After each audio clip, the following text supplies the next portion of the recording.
Okay, let's think about a freshwater lake, maybe a pond. You picture it full of life, right? Clear water, maybe fish jumping. Yeah, definitely. And all around the edges, you've got that green stuff, plants, algae. Now, these aren't just there to look nice. They're actually like fundamental to that whole underwater world. Absolutely. They're powerhouse organisms. They're making oxygen for everything living there. Their roots hold the shoreline together, stopping erosion. Crucial point, that erosion control. And they're basically the bottom of the food chain, providing food and shelter. So, super important. Couldn't agree more. The foundation. But what happens when that green life gets, well, a bit too much? Yes.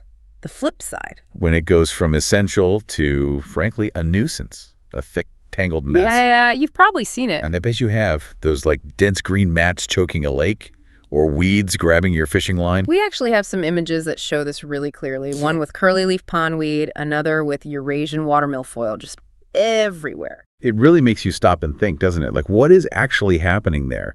And, why does it matter to us? That's the core question, really. And if you've ever looked at a pond that seems, well, overgrown and felt a bit confused by all that green, which I think many of us have. Exactly. Then this deep dive is really for you. We're drawing on some really good material that explores the biology and, importantly, the management of these aquatic plants and algae. Okay. Our goal today, our mission, if you like, is to bring some clarity. We want to explore the vital roles they play when things are in balance. The good stuff. Right. And then dig into how and why excessive growth can cause, well, real problems for the ecosystem and for us humans, too. Got it.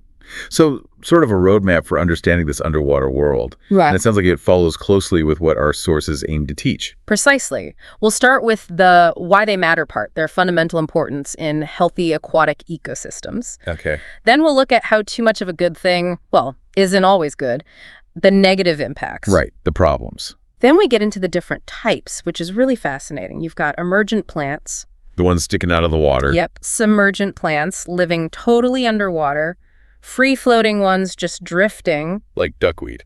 Exactly. And then the whole world of algae, free-floating, filamentous, even rooted types. Okay, lots of variety. For each one, we'll look at, how they grow, how they spread, and the specific problems they might cause. And finally, we'll tackle the management side, specifically looking at chemical controls, the pros and cons. Sounds like a thorough exploration. Let's start with the benefits then. Why are these plants and algae so essential when things are balanced? Okay, benefits. As you said, they're primary producers, base of the food web. They use sunlight, do photosynthesis. And release oxygen, like underwater lungs, basically. That's a great way to put it. They're constantly oxygenating the water, making it breathable for fish, insects, everything down there. It's amazing. And it's not just oxygen, is it? You mentioned erosion control earlier. Yes, absolutely vital. Think about waves hitting the shore constantly. Those plant roots act like a net, holding the soil, keeping the water clearer. So better water quality, too. Definitely. And during the growing season, they're also like sponges for excess nutrients. Nutrients, like fertilizer runoff. Things like nitrogen and phosphorus, yeah. Stuff that can fuel unwanted algae blooms if there's too much. So the plants grab it, which helps keep the water clear. Okay, so they clean the water in a way. They contribute to cleaning it, yes. And they also help stabilize the bottom sediments, adding structure down there. So they're building their own little underwater neighborhoods. Huh. That's one way to look at it. And that structure, plus the plants themselves, provides food and shelter for loads of creatures. Small bugs, fish, waterfowl. Right. So in a balanced system, they're heroes. Absolute heroes. Couldn't have said it better. But, as we hinted, that balance can tip. When do these heroes become, well, villains? That's the transition point our sources highlight. When you get excessive growth, especially from non-native invasive species, things can go wrong. So? Well, they start competing aggressively with the native plants. For sunlight, for space. So the local guys lose out? Often, yes. Which can really harm the ecosystem's diversity and health.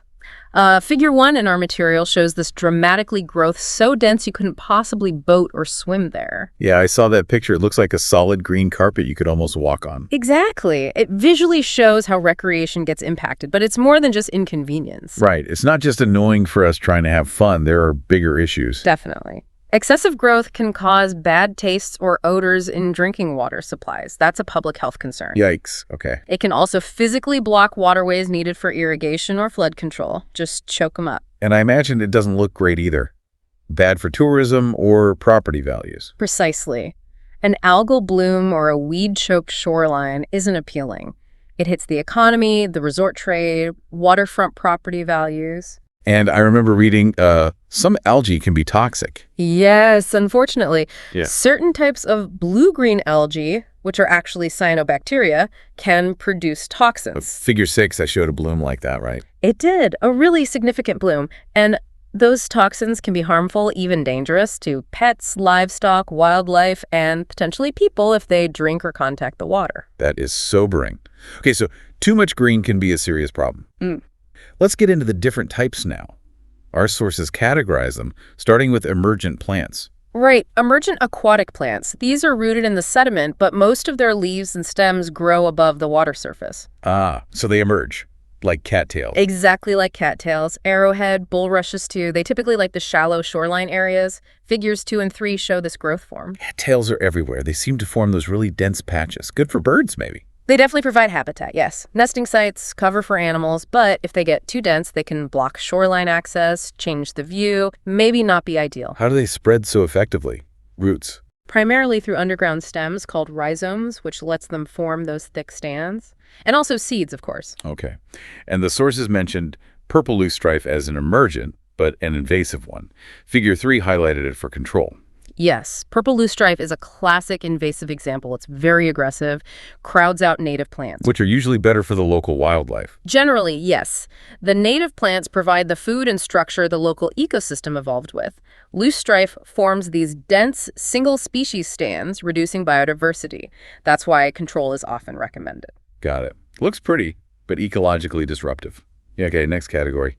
Submergent plants. These are the underwater ones. Correct. Roots in the bottom, but pretty much all their growth stays below the water surface. Figure 2 shows the general idea, and Figure 4 has specific examples. Like what? Various pond weeds. Some are actually quite beneficial for fish habitat. Coontail, which can get very dense. Elodia. And importantly, water milfoil. Water milfoil. You mentioned Eurasian water milfoil earlier as being particularly bad. Figures 1 and 4 showed that one. Yes. Eurasian water milfoil is a non-native, highly invasive submergent. It forms those incredibly dense underwater mats or forests you mentioned.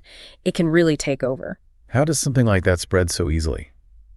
Especially underwater. Fragmentation is key. Little pieces break off the plant. Like from a boat propeller. Exactly. Boat traffic is a major factor. A small fragment breaks off, drifts, settles, roots, and boom, new colony. It's incredibly effective, unfortunately. Wow. So boats can accidentally spread it from lake to lake. Easily. That's why cleaning boats and trailers is so important. And those dense underwater mats, what problems do they cause besides just being thick? Well, they definitely impede recreation boating, swimming, fishing become difficult or impossible. Right. But also, when huge amounts of that plant material die and decompose, it uses up a lot of dissolved oxygen in the water. Which is bad for fish and other aquatic life. Very bad. It can stress them or even cause die-offs. And of course, they outcompete the native submerged plants for light and nutrients, reducing biodiversity. Definitely a troublemaker.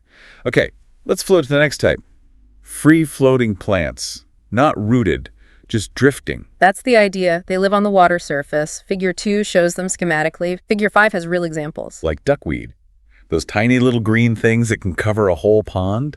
Figure 5A and B showed a lot of that. Yes. Duckweed is a perfect example.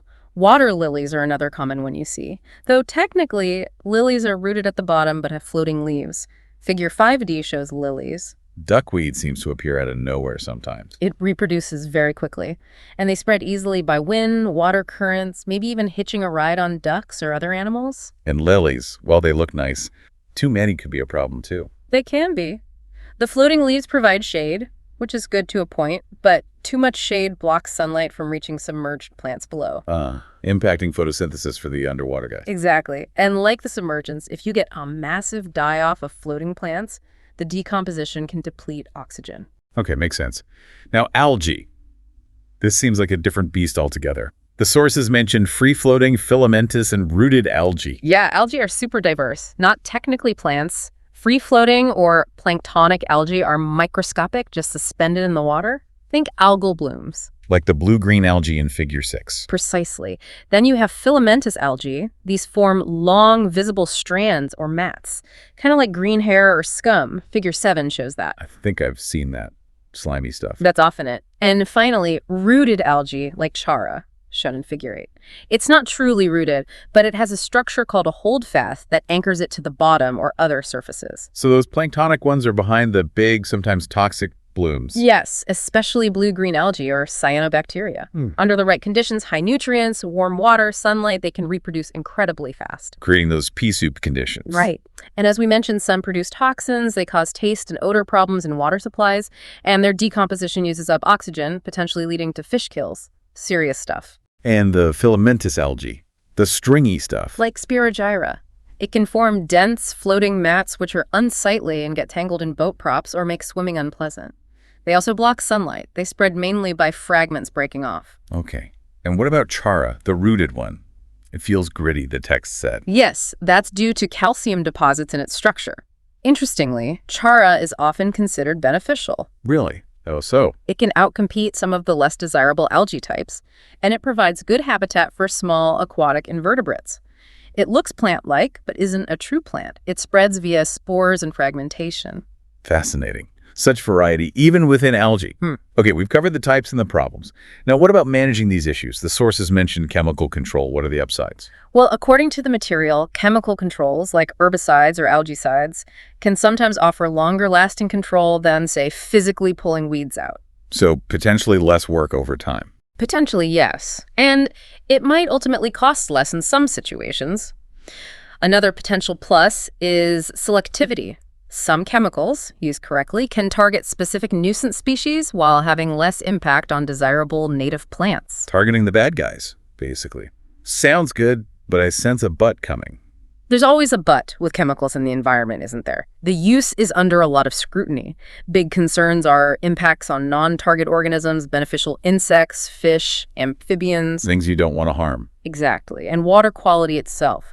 A major issue is if you kill off a huge amount of plant or algae biomass all at once. What happens then? All that dead stuff decomposes, and decomposition uses oxygen, so you can get a sudden, sharp drop in dissolved oxygen, which can harm or kill fish. Oh, wow. So the cure could be worse than the disease in a way. It can be, if not done carefully. Plus, decomposition releases all the nutrients that were locked up in the plants back into the water. Which could just fuel more algae growth later. Precisely. It's called nutrient rebound. You can end up in a cycle. And then there are safety concerns for people and wildlife interacting with treated water, plus legal restrictions and permits needed for herbicide use. So it's definitely not a simple solution. Lots to weigh up. Absolutely. It's a tool, but one with significant potential drawbacks that need careful consideration. Okay, let's try and wrap this up then. We've seen how incredibly important aquatic plants and algae are. They're oxygen factories, erosion controllers, habitat providers, the whole package for a healthy lake or pond. The absolute bedrock. But we've also seen the dark side, how excessive growth, especially from invasives, can mess things up badly. Competing with natives, hindering recreation, impacting water quality, sometimes even being toxic. A real shift from benefit to problem. And we've explored the diversity. Emergence like cattails, submergence like milfoil, floaters like duckweed, and the whole range of algae, from microscopic blooms to filamentous mats to things like chara. Each with its own story, its own way of growing and spreading. Right. And finally, we touched on chemical control. A management option with potential benefits like longer control and selectivity, but also serious risks regarding oxygen levels, non-target species, and that nutrient rebound issue. A complex balancing act for sure. So hopefully, if you, our listener, have been wondering about all that green stuff in your local pond or lake, you now have a clearer picture. Maybe you'll even start spotting the different types. Ah, that's emergent. Or, looks like filamentous algae, appreciating their roles, both good and bad. So here's something to chew on, maybe.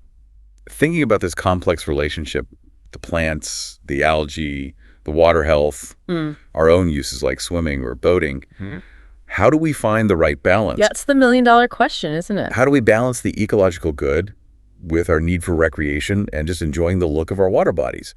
It seems like understanding the basics, like what we've discussed today, has got to be the first step toward figuring that out. Couldn't agree more. And if your curiosity is sparked and you want to know more about what's happening in your local waters, Where should people look? Good places to start are often your local lake or pond associations or state environmental agencies like the DNR or DEP, depending on where you are. They usually have specific information and advice for managing aquatic plants and algae in your area. Great suggestion. Definitely worth looking into for local context. Welcome to the Deep Dive. We help you get up to speed on complex topics quickly. Today, we're tackling something specific in fish management, using chemical treatments. Right. We've been digging into some material specifically from the Aquatic Plants and Algae podcast, which discusses this quite a bit. Our mission, really, is to pull out the absolute key things you need to think about. Sort of the need to know before you'd even consider using chemicals for managing fish. Exactly. Think of it as your essential checklist for doing it effectively and responsibly. Okay, so let's jump into what we'll cover. We're focusing on the big considerations, the main decision points. First topic, the role of chemical control itself. Yeah, the podcast points out that using a pesticide, basically a fish-specific control agent, can be, well, very effective for reducing populations, sometimes even eliminating them. But, and this seems important, the podcast really stresses that a successful chemical treatment, that's only step one. That's a huge takeaway. The real success, depends on what comes after, the follow-up, the monitoring. Apparently, a lot of past failures weren't really about the chemical itself. Interesting. So it was the lack of planning around it. Or the lack of follow-through, yeah. Which leads to the next point, evaluating chemical control against other methods. Right. You have to actually step back and ask, are there other ways besides chemical? Absolutely. You need to weigh those alternatives. However, the podcast is also realistic. It acknowledges that sometimes chemical treatment might be the only practical way forward for certain issues. Okay. So you evaluate, and maybe chemicals seem like the best or only route. Yeah. What's next? The sources are really clear on this. Yeah. Define your objectives, crystal clear, before you plan the application. Yes. And it's about specifics. Are you actually aiming for complete removal, like wiping the slate clean? Or is it enough to just reduce the numbers of certain fish? Because that changes everything. Completely. That objective dictates the pesticide you use, how much, the concentration, when you apply it, all of it. Okay, that makes sense. Which ties into the next idea, total versus selective treatment. Big difference there, I imagine. Oh, yeah. Cost is a big one, the podcast notes. But also complexity. A total kill, removing all fish. That needs serious thought. Like what happens after they're gone? Exactly. And crucially, how do you stop people from, say, putting unwanted fish back in? Unauthorized restocking. You need a management plan for that if you go for a total kill. Right. Okay, but what if you don't need to treat the whole lake or pond? Good point. Treating just portions is an option. The sources mention that, if it fits your objective, of course. But there are still precautions needed. Definitely. Even with partial treatment, you have to manage that treated water carefully. You can't just let it flow out immediately. You need to wait until the pesticide breaks down into less toxic stuff. Safety first. Makes sense.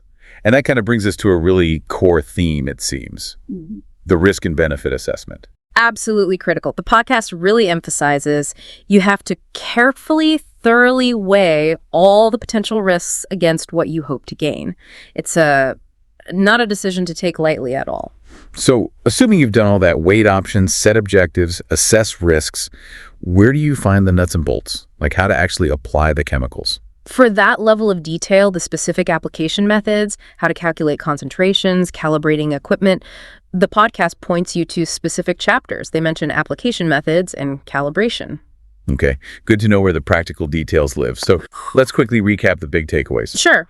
We've touched on understanding the role of chemical control, but knowing it's just the start. Right, and the importance of evaluating alternatives first. Then defining really clear objectives, total kill or just reduction. Knowing the difference between total and selective treatments and the implications, like preventing restocking. Considering partial treatments, but managing that water carefully. The absolute necessity of a thorough risk-benefit analysis for any project. And finally, knowing where to look for those detailed how-to instructions on application and calibration.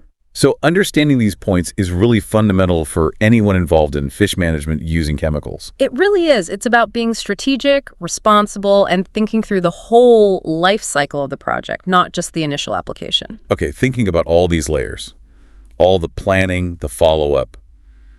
Beyond these immediate objectives we've discussed, what other, maybe less obvious factors do you think really shape whether a chemical treatment program is successful in the long run? That's a great question. Maybe things like public perception Mm-hmm. or unexpected ecological ripple effects. It definitely makes you think about the wider ecosystem. It really does. Something for you all to consider as you continue exploring aquatic management.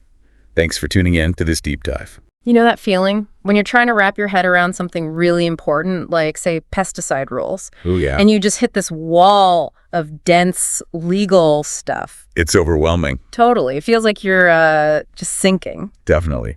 Well, today, consider this your lifeline. We're pulling you out. That's a good way to put it. Think of it as a guided tour out of that regulatory deep end. Right. We're doing a deep dive specifically into pesticide laws, looking at the federal side, and then how Wisconsin handles things. Sometimes adds its own spin. Exactly. We've actually got the text from, the federal and Wisconsin laws right here. Yep.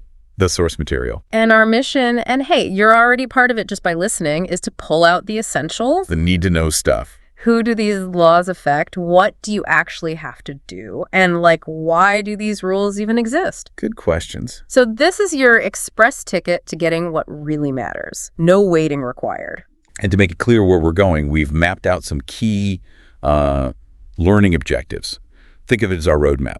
Oh, By the end of this, you'll have a good handle on the main federal law. good. You'll get how pesticides get registered, Right. understand those restricted use ones, Yeah. see how state and federal rules interact, Yeah. and know the basics about who needs certification. Perfect. Sounds like a solid plan. Ready to jump in? Let's do it. So foundation first, federal level. Right. The big one is FIFRA, right? FIFRA. That's the one. The Federal Insecticide, Fungicide, and Rodenticide Act. Catchy name. Yeah. So what's its main job? Why is it so important? Well, FIFRA is the primary federal law for pesticides in the U.S. Okay. Think of it like this. It manages the whole life cycle, The whole thing. from creation, moving them around, selling them, using them, even getting rid of them. Wow. So the key thing for you listening is that FIFRA sets up this whole system, start to finish. Okay, a complete life cycle deal. And who's the federal watchdog making sure this happens? That would be the EPA, the Environmental Protection Agency. Right. They're the main agency putting FIFRA into action. So they set the rules for making pesticides. And crucially, they decide what has to be on the label. Ah, the label. Seems simple, just a sticker, right?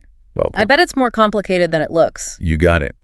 Pesticide registration is a huge piece of FIFRA.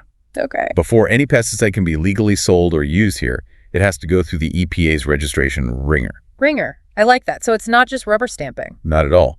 Manufacturers have to submit a ton of data Like what? showing that the product, if you use it according to the label, won't cause unreasonable adverse effects. On people. The environment. Both.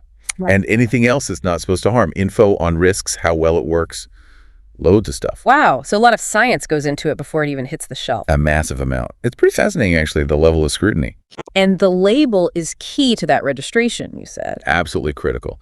The EPA pores over that proposed label Because. because that label isn't just advice, it's a legally binding document. Ah, okay. Tells you exactly how you must use it. Precisely. And here's something important. If new info comes out about risks, Yeah. the EPA can force changes to the label, even after it's registered. So it's not static. They keep reviewing. It's an ongoing process, which, raises the question of how they keep up with all that new data, right? Good point. Now, I've definitely heard the term restricted use pesticides. RUPs. RUPs. What makes them different? Okay, so RUPs, restricted use pesticides, are ones the EPA figures could cause those unreasonable adverse effects unless there are extra rules. Extra safeguards. Right, because they have a higher potential for harm. So you can't just buy them off the shelf easily?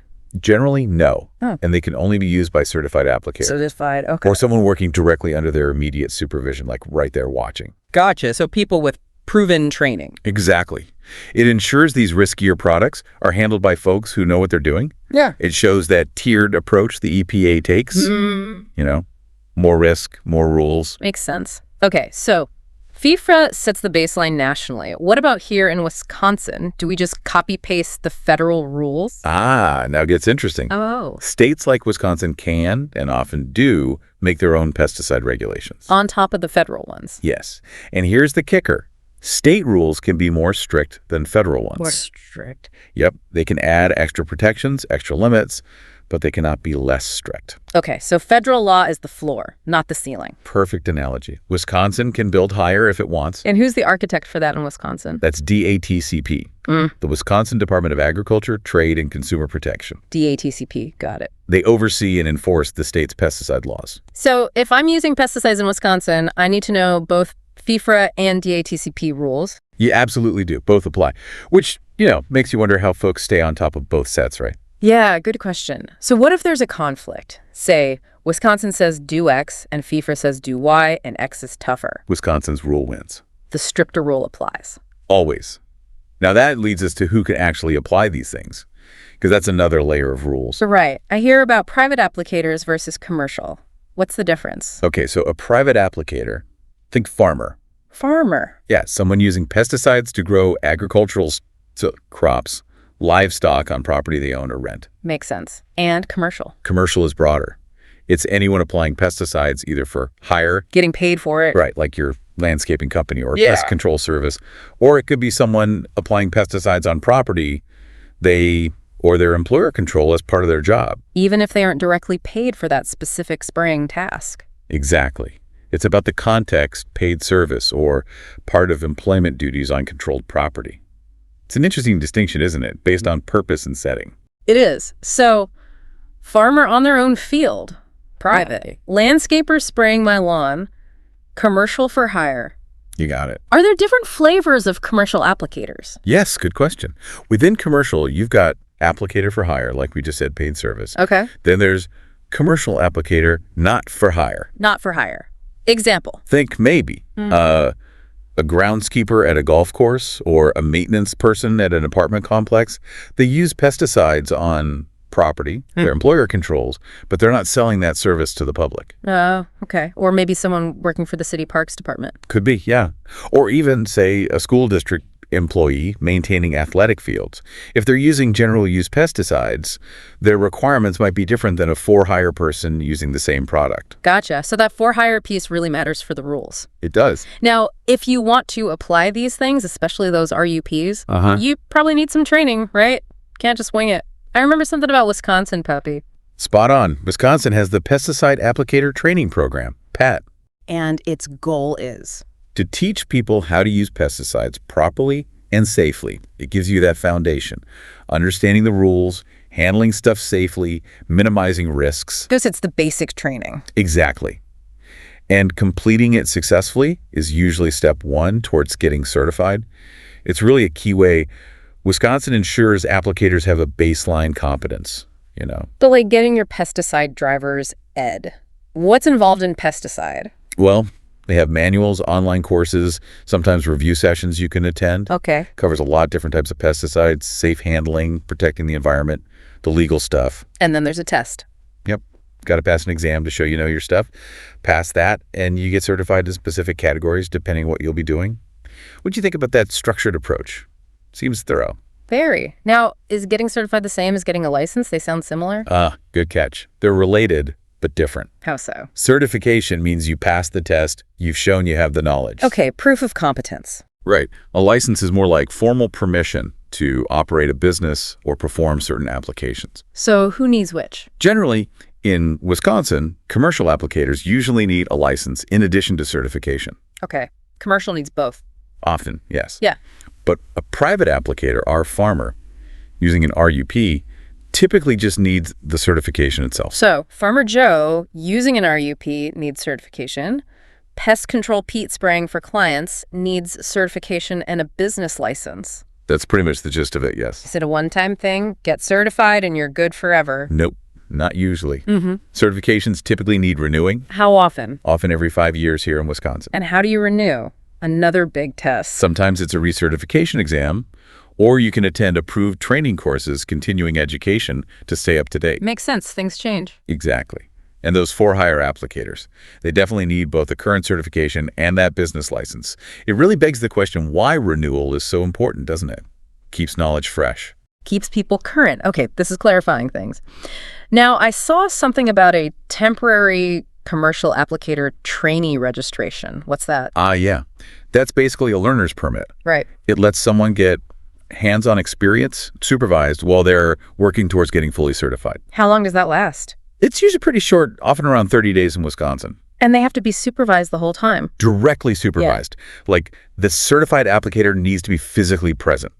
It's a stepping stone, not a loophole. Gotcha. Learn by doing, but with training wheels and an instructor right there. Exactly. Okay, so you get certified, maybe licensed. Are there other ongoing duties? Like, do you have to track what you spray? Oh, absolutely. Record keeping, it's fundamental. Who has to keep records? In Wisconsin, commercial applicators who are for hire, Okay. and any applicator, commercial or private, who uses a restricted use pesticide. So RUPUs always triggers record keeping. Correct. What kind of info needs to be in those records? Sounds like it could be a lot. It is pretty detailed. The rules are specific. Right. You need the name and address of the person who actually did the spraying, Okay. and the name and address of the landowner or the site where it was applied. Makes sense.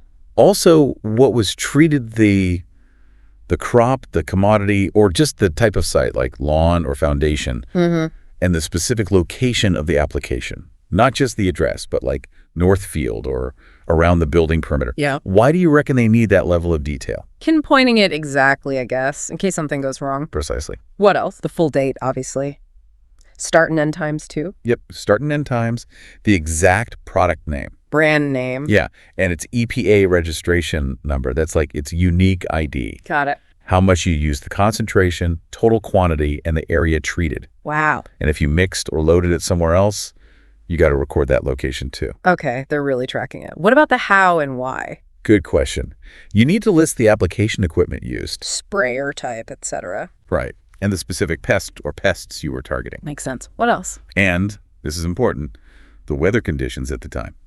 Wind speed, temperature, that could definitely affect things. Seek time. How long do you have to hang on to these records? A minimum of 2 years in Wisconsin from the application date. 2 years. Okay. Gives time for issues to surface, I suppose. Allows for tracking and accountability. Yeah. Now, besides keeping records, there are also things you just flat out cannot do. Right. The unlawful acts. Things that get you in trouble. Exactly. Oh, Like, big one. Using a pesticide in a way that violates the label instructions. The label is law. It really is. Also, using an unregistered pesticide or breaking any other rules about use, storage, disposal. So, bottom line, read the label, follow the label, use registered stuff, follow all the other rules. That's the core of compliance, yeah.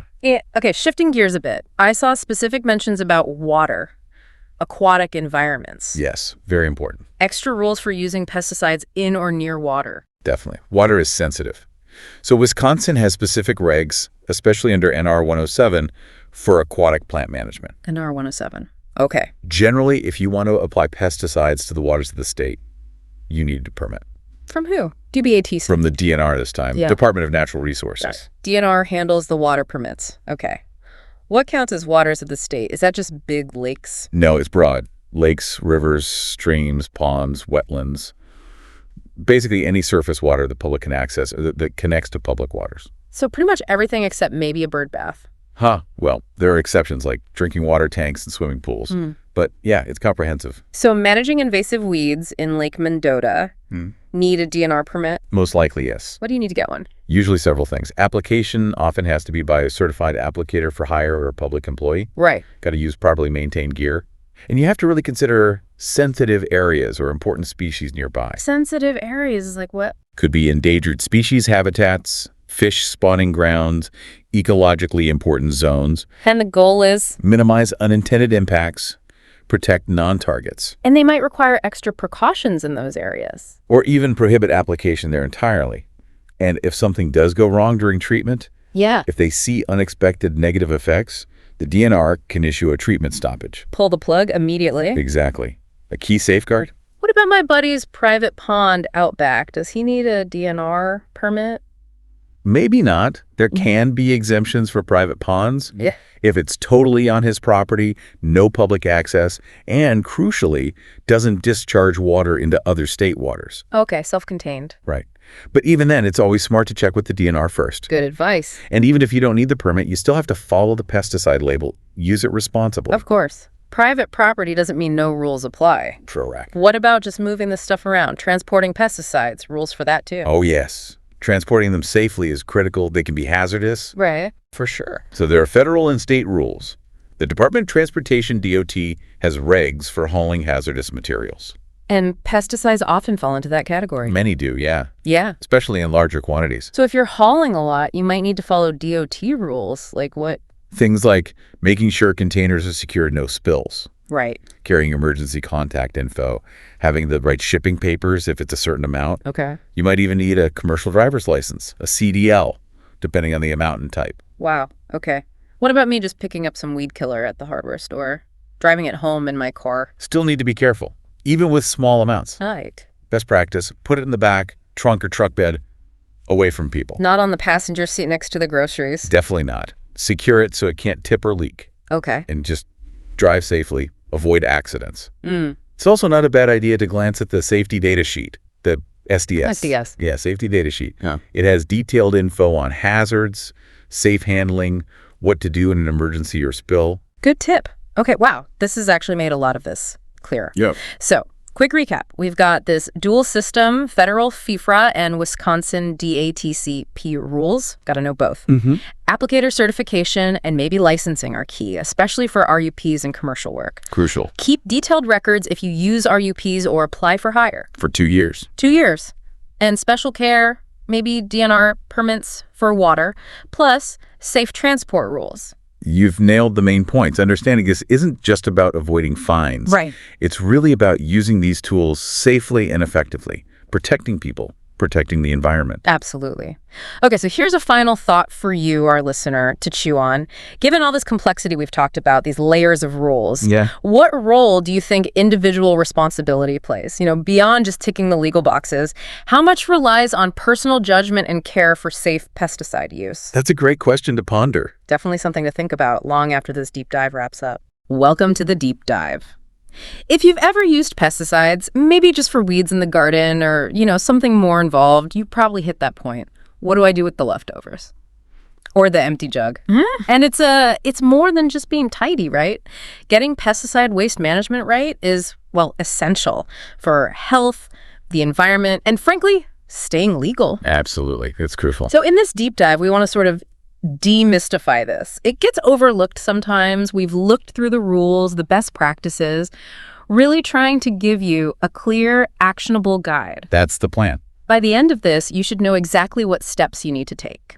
Exactly. Think of this as like your roadmap for handling pesticide waste the right way. Our goal is pretty simple. Give you the knowledge so you can manage it confidently. Okay. Specifically, we'll hit several key things. First, what is pesticide waste? When does it become that? And who's actually responsible for dealing with it? Right. Then we'll look at practical steps, things you can do right now to just generate less waste to begin with. Always good. We'll also clarify the difference between solid waste and hazardous waste. That's a big one. And answer that common question, can any pesticide waste go in a regular landfill? Why might they say no, even if you think it's okay? Yeah, I've wondered about that. We'll cover your options for empty containers, other solid stuff, and then tackle the liquids, leftover mixes, unwanted or banned chemicals, even those mystery jugs you find sometimes. Oh, those mystery jugs. Yeah, and spills. How to handle those. Finally, we'll lay out the criteria for classifying something as hazardous, what your disposal options are for that, and really importantly, your liability, your ongoing responsibility.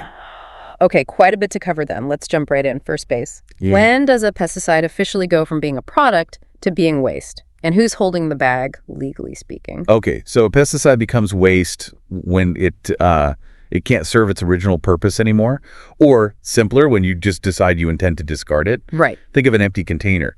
Even if you sprayed it all out, there might be residue inside. That container is waste. As for who's responsible, state and federal rules are very, very clear on this. The pesticide applicator.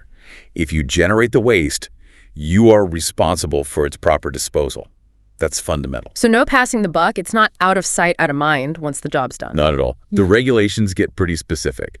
For instance, you absolutely cannot reuse a pesticide container for anything else. No storing water, no other chemicals, nothing. Unless you're specifically recycling it through an approved program or returning it directly to the dealer or the manufacturer. That's it. Gotcha. And Critically, hazardous pesticide waste. Yeah. It cannot go into a regular sanitary landfill, period. Okay. Here in Wisconsin, there are even more rules. It's actually illegal to bury or burn any pesticide containers. Wow. Okay. No burning, no burying. None. And if you have a spill, you can't just spread the contaminated soil or the absorbent material you use somewhere else without getting prior approval from DTTCP, that's the Department of Ag, Trade, and Consumer Protection. Right. Need the go-ahead first. Yeah. Yes. And for those hazardous wastes we mentioned, your options are basically a licensed hazardous waste facility, a Wisconsin Clean Sweep event, or another specifically approved collection site. That's the list. Okay, that is quite a list of don'ts. It really highlights how important it is to just not create the waste if you can help it. Exactly. So what can we actually do as users to minimize the amount of waste we end up with? That's the best approach, honestly. Reducing waste saves money, less product bought, lower disposal costs, and it drastically cuts down risks to people and the environment. It's a win-win. Makes sense. Our sources have a good table breaking this down. Let's look at, say, canceled pesticides. Stuff you bought, but maybe the registration got pulled or you just didn't use it. Okay. The advice is pretty logical. Buy only what you realistically think you'll need for one season. Get in the habit of dating the products when you buy them. Yeah. And always use the older stuff first. First in, first out. Simple enough. What about damaged containers or ones that start leaking? That seems like an easy way to create waste accidentally. It really is. Prevention is key. Store volatile pesticides away from other products, to avoid reactions. Don't store liquids above dry formulations on shelves. Spills happen. Good tip. Protect containers from extreme heat, cold, and moisture. They can degrade. And if you do see a leak starting, immediately put that container inside a larger secondary container. Contain the problem. Right. What about those mystery bottles? Labels gone, maybe found in the back of a shed. That sounds tricky. Oh, it's a real headache. Best defense. Always store pesticides in their original containers.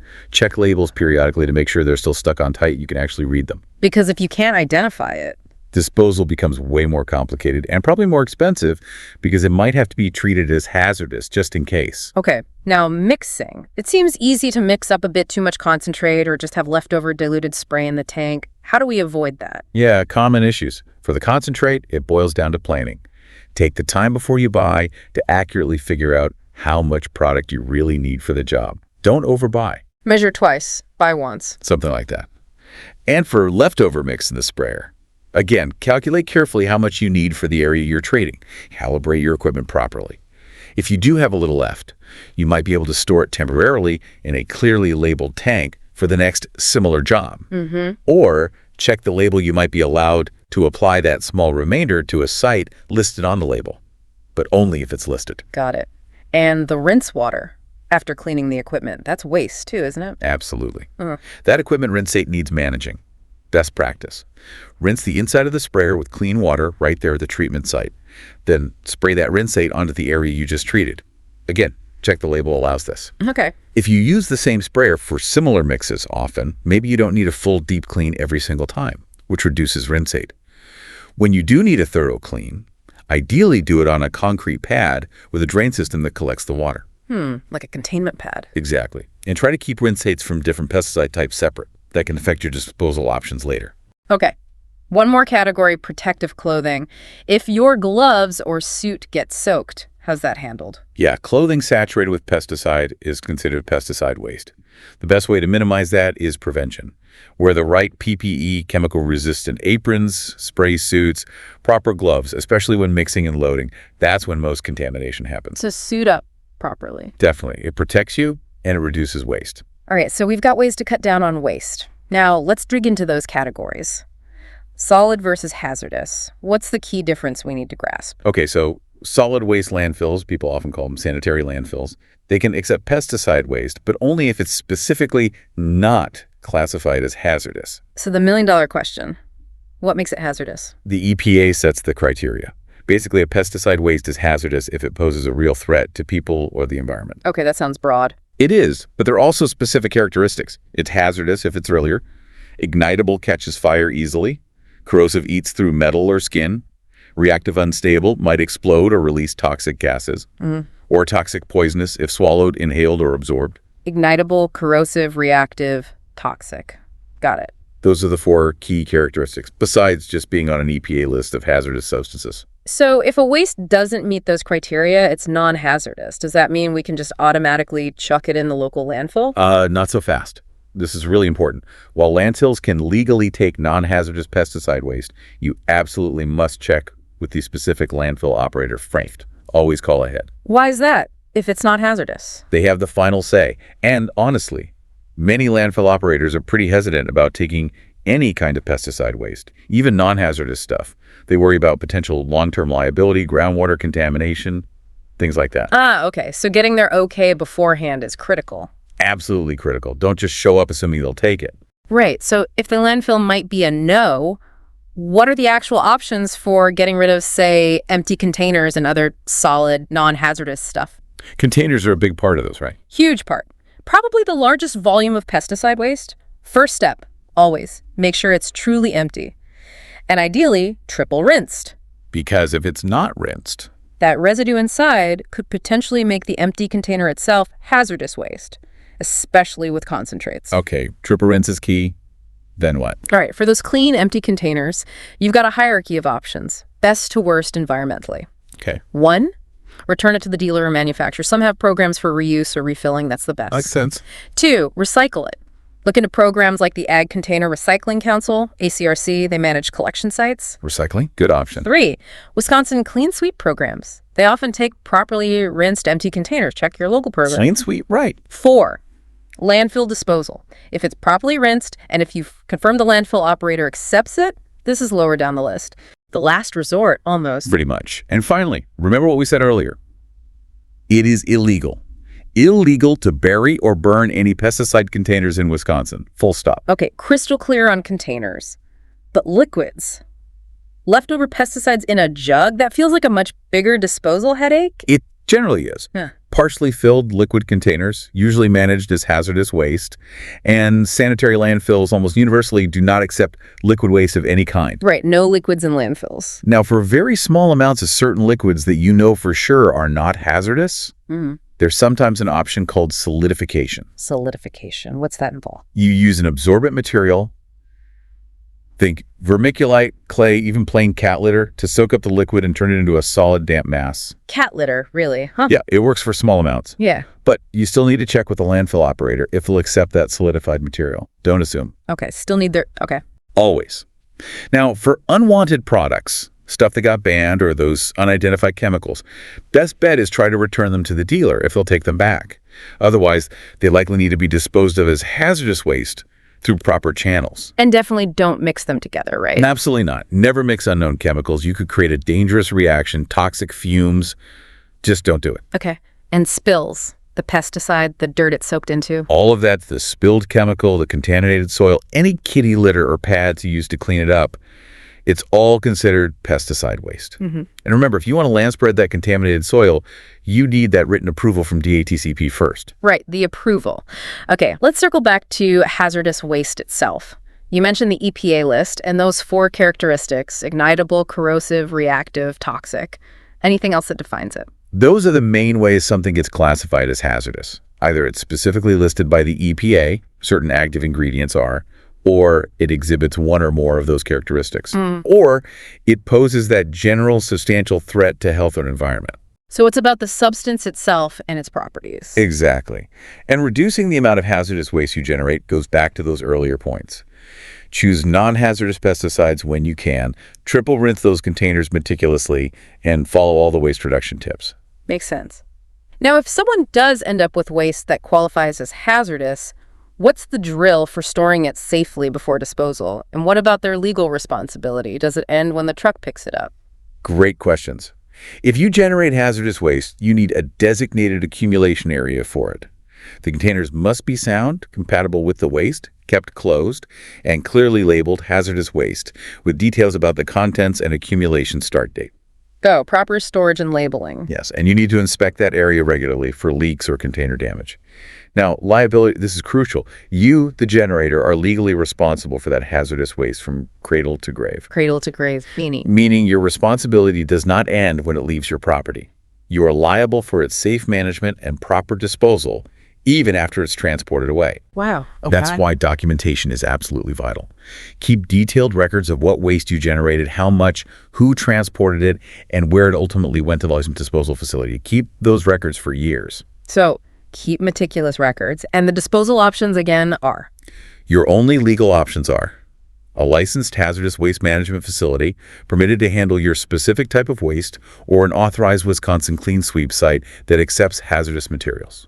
And how do you find those licensed facilities? The Wisconsin DNR website is the place to go. They maintain a list of licensed hazardous waste transporters and disposal facilities in the state. It's a key resource. You can find it at dnr.wisconsin.gov, topic waste licenses.html.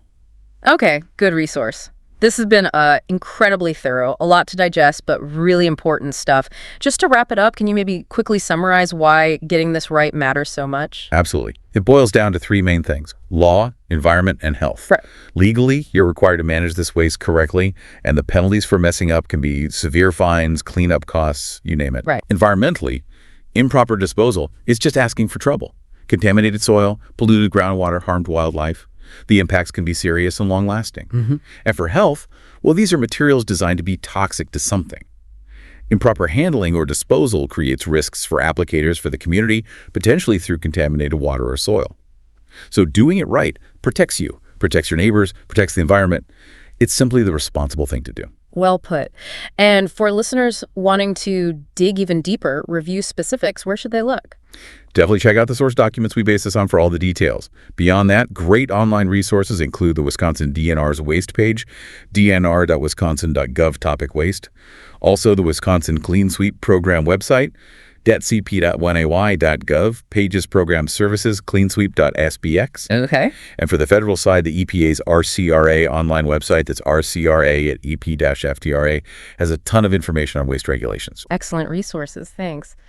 And maybe a final thought for everyone listening. Considering how complex and regulated pesticide waste disposal is, how might future advances, maybe in the pesticides themselves or how we apply them, help us cut down waste generation right at the source? Something to think about. Interesting question. Definitely food for thought. Indeed. Well, thank you for sharing all this expertise today. This has been a really vital deep dive. Welcome to the deep dive. You've shared some really interesting materials with us, and we're excited to dig into them and pull out the key information. Yeah, looking forward to it. Today, our focus is aquatic pest and mosquito management.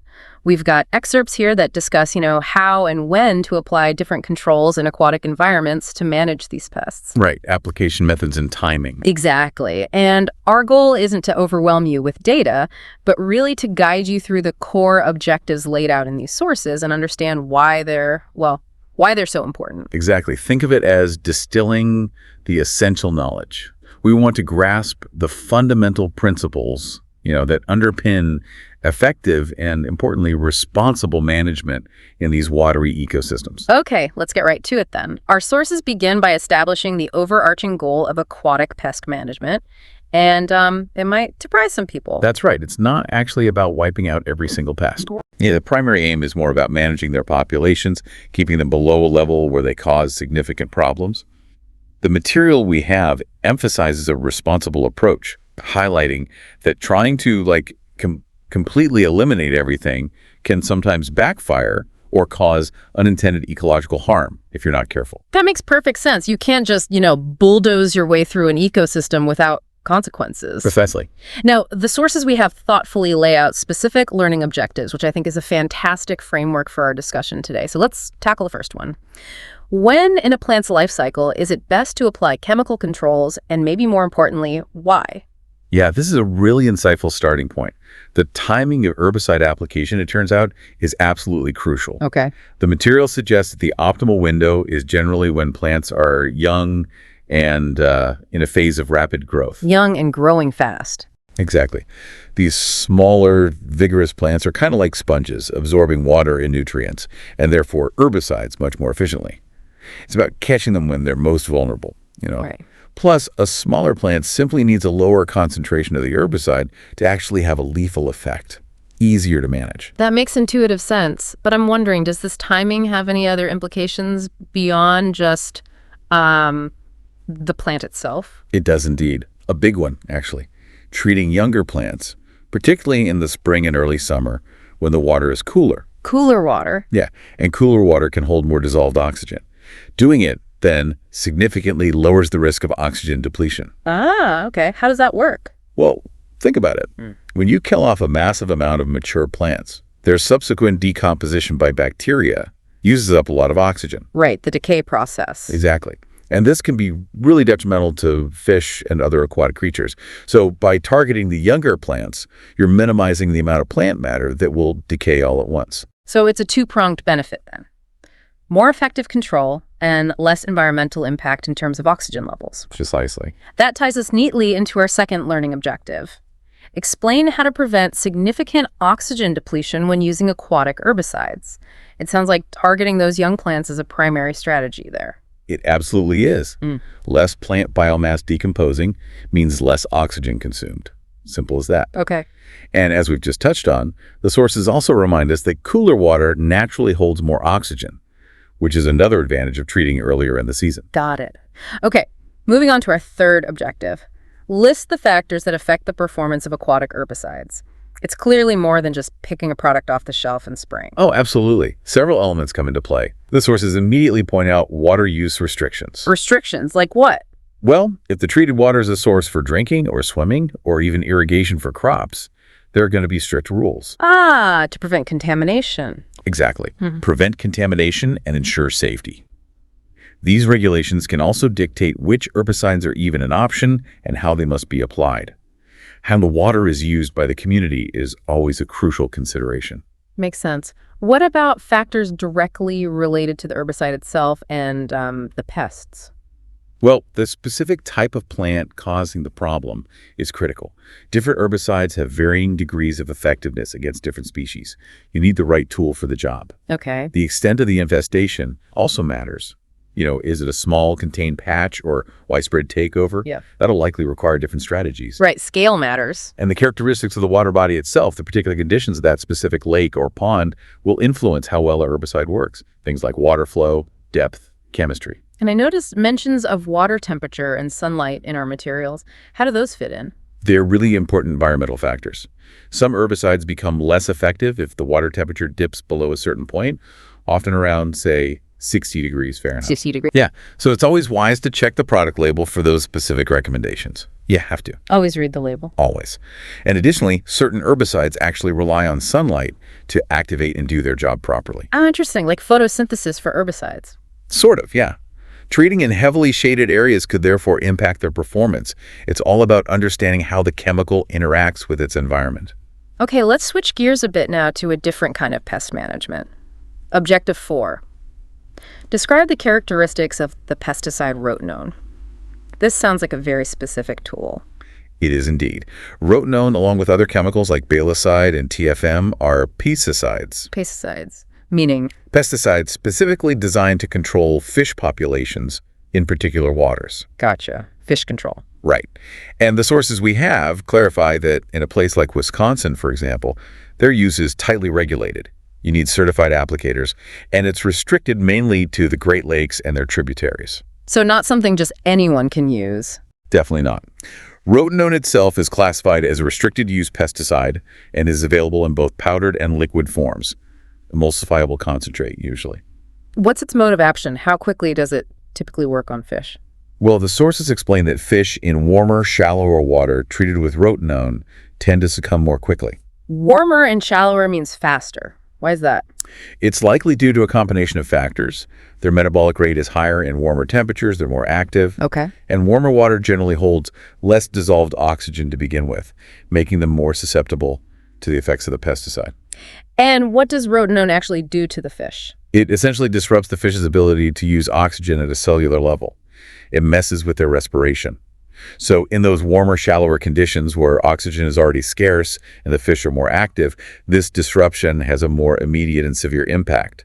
Fish in deeper, cooler water might take longer to be affected or could even potentially survive the initial treatment if the concentration isn't high enough there. Okay.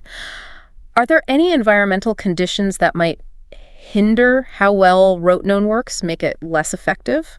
Yes, the sources indicate that rotenone can actually be absorbed by things like aquatic vegetation, algae, and even suspended particles in the water. So muddy water is a problem. Exactly. It means that in water that's murky or has a lot of suspended sediment, the effectiveness of rotenone might be reduced because the active ingredient is being kind of soaked up by these other materials rather than just targeting the fish. Okay. And what happens after you've applied it? What are the limitations on using that water body? That's our fifth learning objective, right? Exactly. The primary limitation highlighted is that the treated water shouldn't be used for watering livestock or irrigating crops until the chemical is naturally broken down and detoxified. And how long does that take? The sources state that this process can take anywhere from 2 to 8 weeks. It varies. 2 to 8 weeks, quite a range. What influences that? It depends on factors, like the water temperature warmer is generally faster and its alkalinity. Alkalinity. Yeah, higher alkalinity, meaning the water has a greater buffering capacity against changes in pH, can actually speed up the breakdown of the pesticide. Sunlight exposure helps too. So if a lake is treated, local farmers really need to be aware of those timelines for their agricultural activities, potentially for quite a while. Absolutely. It's a critical aspect of responsible application and, managing the potential downstream impacts. Communication is key there. Definitely.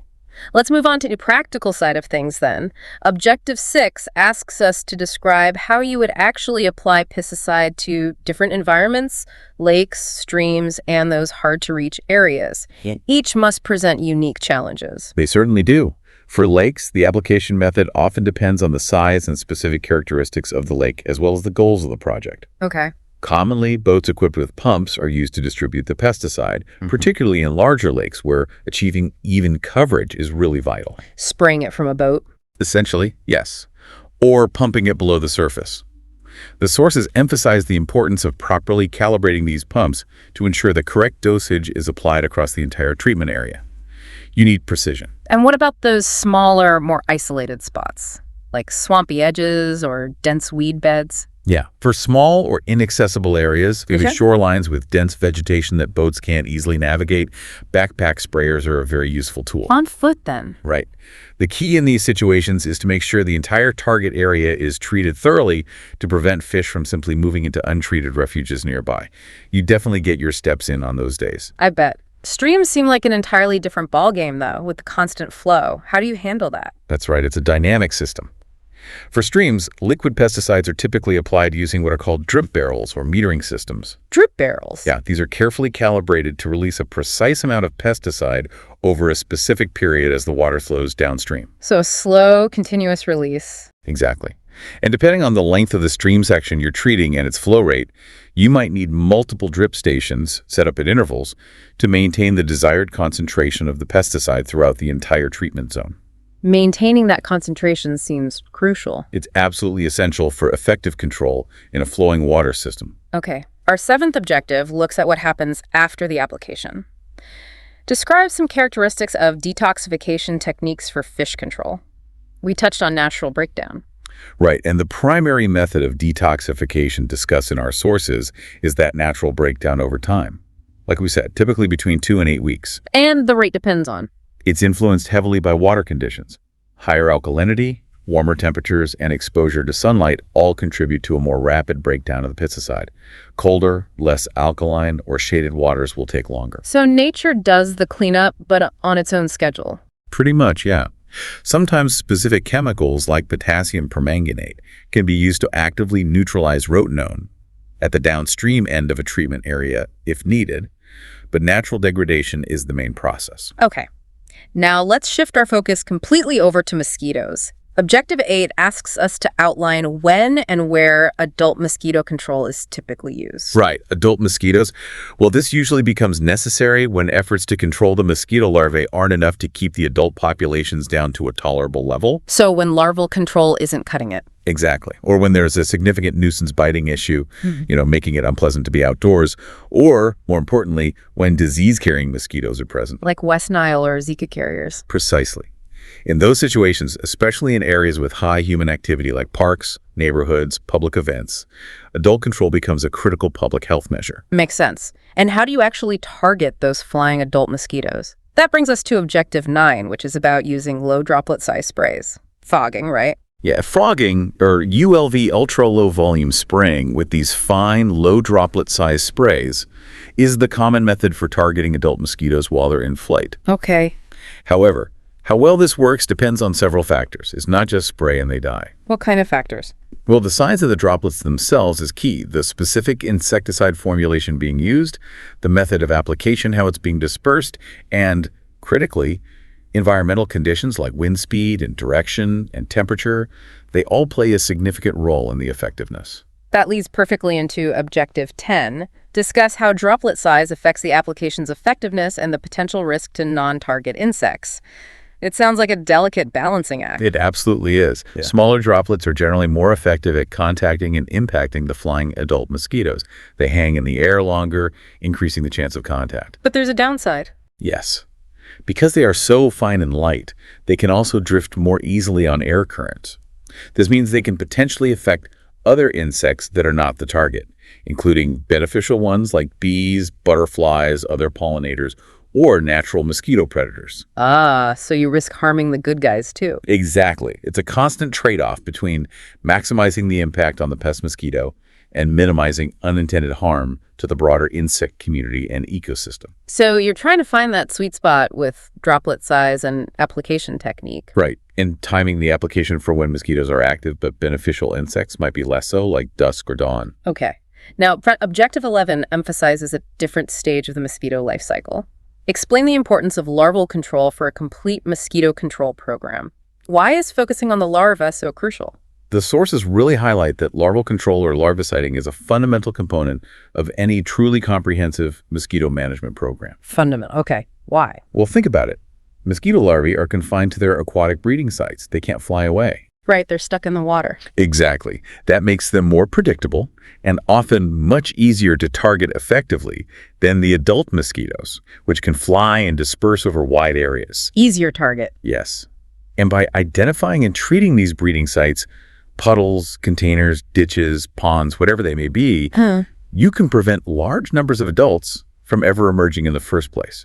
It's a much more proactive and often more efficient approach to long-term control. That makes a lot of sense, tackling the problem at its source before they can fly off and bite people or spread disease. Precisely. It reduces the need for the widespread adult spraying, which has those non-target risks we just discussed. Got it. And our final learning objective, number 12. List the factors you need to consider when selecting a mosquito larvicide. What goes into that decision? There are several key considerations. First and foremost, you need to know which mosquito species you're targeting. Different species breed in different types of habitats. Okay, species matters. Definitely. And related to that is understanding the type of habitat or breeding site.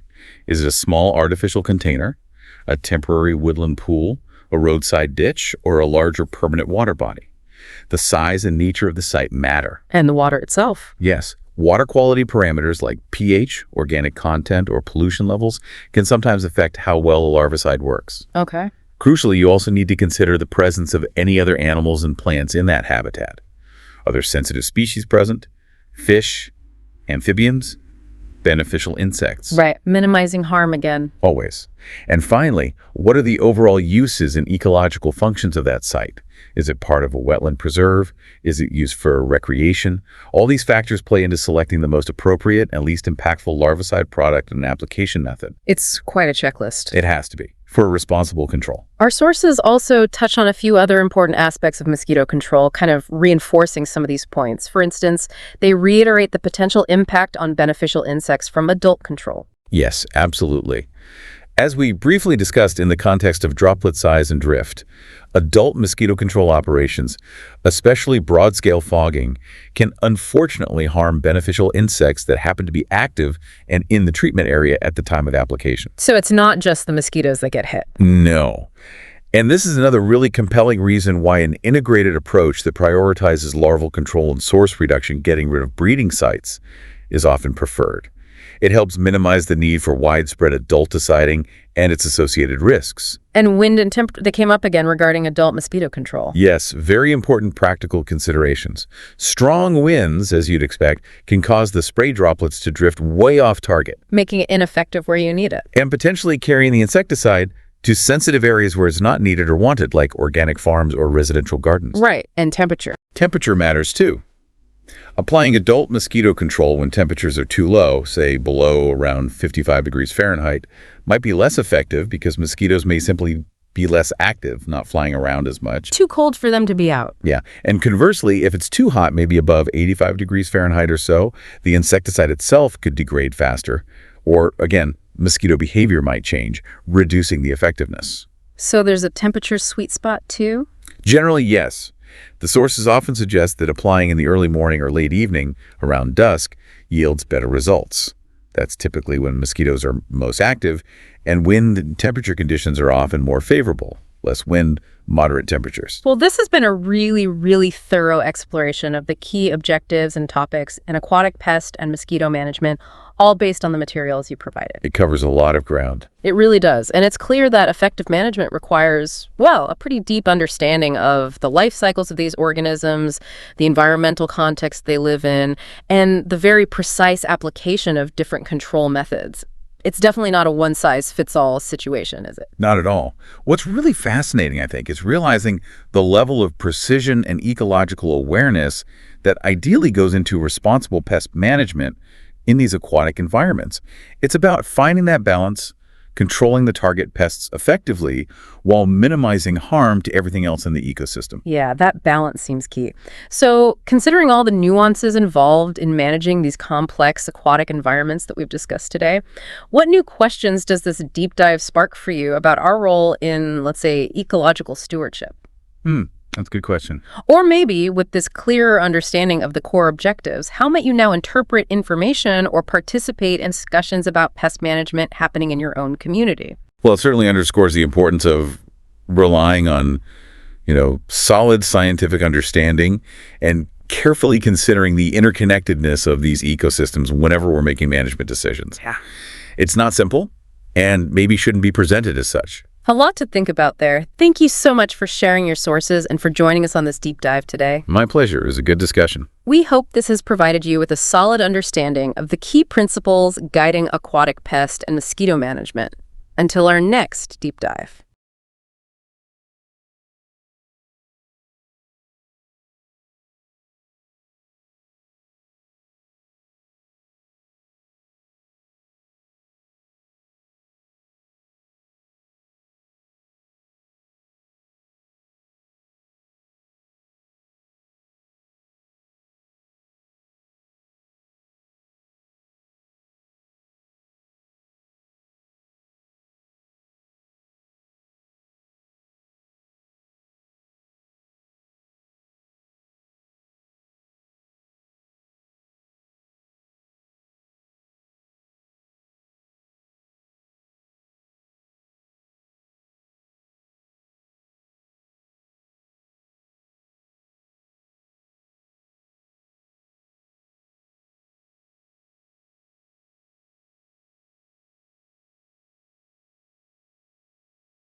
You ever feel like you just need the essential information on a complex topic, served straight up without the endless scrolling? Definitely. Too much out there sometimes. That's the deal here. Today, we're plunging into a really practical area, understanding the core objectives for using pesticides responsibly in our landscapes. It's crucial stuff. We've sifted through the guidelines on safety, how to keep people informed, and getting those warning signs right. Yeah, the practical side of things. Think of this as your short-term to the must-know aspects, whether you're applying these products or just want to understand what's happening in your environment. Exactly. Our mission is to pull out the crucial knowledge points, defining key terms, navigating water use rules, the essential application steps, who needs to know what and when, what the landscape registry is all about, and the significance of those warning signs. Let's get to it. Yeah. It's about extracting the actionable intelligence from these guidelines. Yeah. We want you to walk away with a clear understanding of the fundamental objectives that underpin safe and responsible pesticide application. All right, let's kick things off with some fundamental language. The guidelines mention residue. In the context of applying pesticides, what's the core idea behind that term? Okay, residue. The key objective in understanding residue is recognizing that it refers to the trace amounts of a pesticide product, or maybe even animal waste, that can remain on a treated area after application. After the job's done. Right. This could be on your lawn, near a pond, in a garden. The crucial point is that this residue, well, it has the potential to expose people or animals who might come into contact with that area. So it's about that lingering presence after the main event. Got it. Now, another term that pops up is tolerance, especially in relation to the Food Quality Protection Act, or FQPA. What's the essential objective to grasp there? Right. FQPA and tolerance. The core objective regarding tolerance under the FQPA is to understand that it represents the maximum permissible level of pesticide residue allowed on our food and in our water. A safety limit. Exactly. The EPA sets these limits with the primary goal of protecting public health. And what's interesting here, what you need to grasp, is that they don't just look at residue on, say, your apple. They consider potential exposure from all sources. Like drinking water, too. Like drinking water, exactly. It highlights the objective of managing the cumulative exposure to ensure safety. It's that bigger picture of total exposure that's the Yes. key objective. Right. Okay. So with this understanding of residue and tolerance, what are the essential steps, the core objectives for actually preventing excessive pesticide residues in the first place? Good question. The primary objectives here are, well, I'd say threefold. First, the objective is to use pesticides judiciously, only when truly necessary, not just automatically. That is a first resort. Right. Second, the paramount objective is to meticulously follow the instructions on the pesticide label. That label isn't just a suggestion, it's the law. Seriously. Cannot stress that enough. And third, the objective is to ensure your application equipment is precisely calibrated. Over-application due to faulty or poorly set equipment directly undermines the goal of minimizing residue. Okay, so using it properly. Yeah, all these objectives directly support the FQPA's aim of keeping residue levels within those safe tolerances. Use wisely, follow the label precisely, and calibrate your equipment accurately. Those are the clear objectives. Okay, now let's talk about water. What are the key objectives related to water use restrictions after a pesticide application? Right, water. The fundamental objective concerning water use restrictions is basically to prevent harm to aquatic life and avoiding contamination of water sources. Makes sense. Pesticide labels often specify restrictions on activities like swimming, fishing, or maybe consuming fish from treated waters for a defined period. So you need to check the label for that. Always. Similar restrictions might apply to water used for livestock watering or, say, irrigation. The core objective is just strict adherence to these guidelines to safeguard both the environment and, well, the food chain. So the objective is to treat with the understanding that you might temporarily need to change how you interact with nearby water. Got it. Now, the term landscape comes up frequently. What's the key objective in understanding its legal definition? Landscape. The main objective in defining landscape, at least under Wisconsin law, which is our source here, is to establish the broad scope of where these regulations typically apply. It's pretty wide. How wide? It includes a range of areas: residential lawns, ornamental plantings, commercial properties, even some agricultural lands, excluding the direct crop application itself. Okay. The key takeaway, the objective here, is that most ground-based pesticide applications fall under this landscape application category. and that triggers a specific set of rules. Aquatic applications, well, they have their own distinct objectives and regulations. So the objective is to recognize that landscape application covers a lot of ground, quite literally. Okay. How does this definition then affect the key objectives related to different types of pesticide applications? Well, the landscape designation is a key trigger for different notification objectives. That's a big one. Notification. How so? The rules for informing people, they differ depending on whether the application is in a non-agricultural setting versus an agricultural one, like, say, a nursery or greenhouse, even if both are technically on a landscape. Okay, ag versus non-ag. Exactly.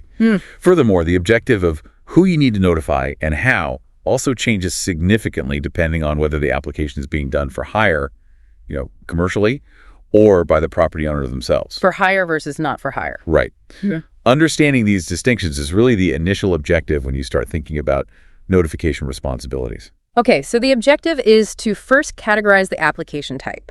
Let's delve into the specific objectives for notifications. What are the key objectives when it comes to informing your paying customer about a pesticide application? Right, the customer. The objectives for customer notification are really about transparency and giving clients the info they need to make informed decisions. Before and after. Both. Pre-application, the objective is to ensure the customer receives essential details before the first application each year. Unless, it's an ongoing contract, then it might be different. And what details are those? Things like the brand name, product name, common chemical name of each pesticide, maybe a copy of the pesticide label itself, the date of application verbally or written, and the applicator's contact info. Okay, that's pre-application. What about after? Post-application, the objective shifts slightly. You need to provide a detailed record, usually on the day of application.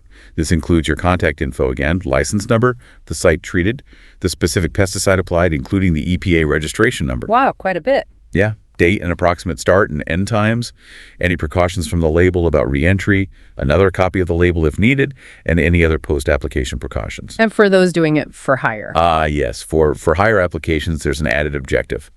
Inform them of the total amount of each pesticide product applied and the total area treated. Full disclosure. So the objective is comprehensive disclosures both before and after the application. Makes sense. Now, what about a person on the landscape registry? What are the key notification objectives there? The landscape registry, right? The primary objective of the landscape registry is to provide a timely warning to individuals who have specifically requested notification about pesticide applications on neighboring properties. So people who've signed up to be notified. Exactly. If someone is on this registry and their property is adjacent right next door to where you'll be applying, the objective is clear. Notify them at least 12 hours in advance. 12 hours. What needs to be in that notification? The notification must include your contact information, the address of the landscape you're treating, the common name or brand name of the pesticide, and the planned application date. This allows them to, take any precautions they feel are necessary. So the objective is proactive neighborly notification for those who opt in. Okay. What about other interested people who aren't on this registry? What are the objectives for providing them with information? Good point. The objective here is basically to ensure open access to information for anyone who has a legitimate interest. If someone asks you about an application you've done... Just anyone asks. Anyone who requests it, yes. Yeah. The objective is to provide them with details like your complete contact information, the pesticide's brand and chemical name, the concentration and amount applied per unit area, the application date and approximate time, any post-application precautions from the label. And the label itself. And a copy of the label itself, yes. Now, the rules usually allow you to recover reasonable copying and postage costs, but the core objective remains transparency and public access to this information. Transparency seems to be a central objective across all notification types. Definitely. Now, the guidelines mention the restricted entry interval, or REI. What's the key objective concerning who can enter a treated site during this period? REI. The singular objective during a restricted entry interval is simply to protect individuals from potential pesticide exposure. That's it. So keep people out. Essentially, yes. The objective is to strictly limit entry to the treated site only to trained and properly equipped handlers until that REI has expired. This minimizes the risk of unintentional contact with potentially harmful residues. Safety and preventing exposure, a clear objective. This brings us neatly to the objective of posting a treated site with signs. When is this generally required? Posting signs. The primary objective of posting is to provide a clear visual warning to the public that a pesticide application has occurred. Simple as that. And when is it required? Generally, the objective is to post treated sites whenever pesticides are applied for hire to landscapes. However, the specific objective, meaning the type of sign you use and how long it stays up, depends on several factors. Like what? Like whether it's an aquatic or land application, the REI of the specific product being used, and the location, for instance, a golf course or school grounds, might have different requirements. Okay, so the overarching objective is public notification via signs, but the specifics vary. What are the different types of signs mentioned, and what are the objectives behind each? Right, there are 4 main types described, each with a specific objective. You've got the DNR sign, Department of Natural Resources. Its objective is to clearly mark areas treated with aquatic pesticides and communicate any water use restrictions. Okay, DNR for water. Then there's the ATCP 29 sign. That refers to Chapter 29 of the state's administrative code. It's a more general purpose terrestrial sign for land applications. The objective is simply informing the public that a pesticide has been applied. Just a general notice. Pretty much. Then there's the landscape sign. This one aims to provide a bit more detailed information for terrestrial applications, kind of enhancing public awareness. More info is the objective there. More details than the ATCP 29. Generally, yes. Finally, there's the permanent sign, used at places like golf courses or cemeteries. Its objective is different. It's about providing ongoing notice that pesticide applications are a routine part of maintenance there. So each sign has a specific communication objective. Got it. Where should these signs be posted? When should they go up? And when should they come down? What are the objectives here? Placement and timing. The objective of sign placement is crucial. Ensure maximum visibility at all typical entry points to the treated area. You want people to see them. Makes sense. And timing. For pre-application posting, like for the landscape registry we talked about, the objective is to have the sign up at least 12 hours before treatment to provide that advance warning. Okay, 12 hours before for registry, folks. What about regular applications? For most other applications, the objective is simpler. Post at the time of application.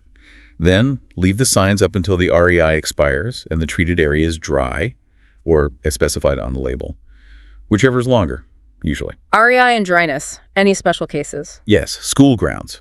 A critical objective for school grounds for applications other than mosquito control is to maintain the landscape sign for a full 72 hours post-application. 3 days. 72 hours for schools. And the permanent signs? Permanent signs. Well, the objective is continuous notification, so they stay up. For aquatic treatments using the DNR signs, the objective is to keep them up until the water use restrictions specified on the label end, with a minimum duration of 24 hours.